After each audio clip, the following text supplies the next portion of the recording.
So the show, I Am My Own Landscape, the title came from a series of drawings that you can see in the space behind me.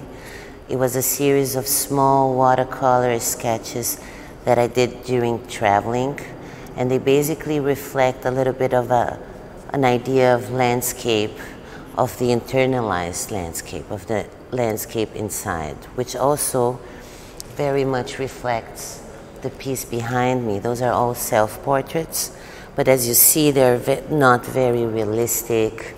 They are self-portraits that kind of reflect the mood of the day. I used to do them once a day. And then here, there's a mixture, you know, they range from 2020 to 2022, which in the beginning, obviously, was during the pandemic. So you see some, like this one, that is a little more on the darker side.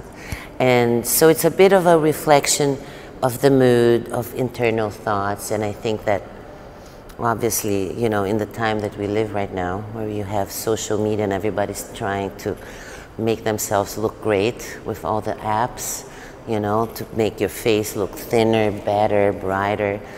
And I thought, actually, you know, let's go back to the internal landscape. Let's go back to actually how I feel I look like, and not how I want people to see me, but how I actually want.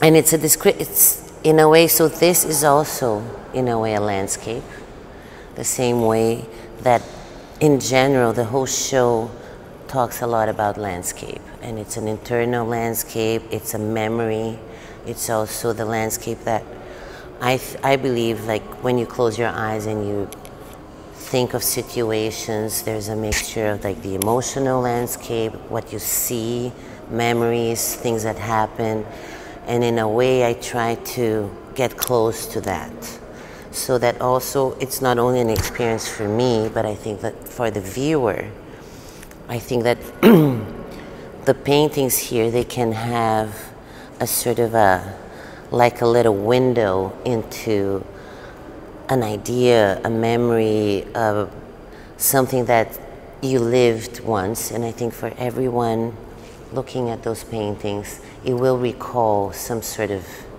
time in their lives or some landscape that they saw somewhere in the world. So it's a lot of a research, a little bit, of what it is that you see and what it is that you actually internalize, and what becomes a memory, and how also we change memories through the emotional landscape.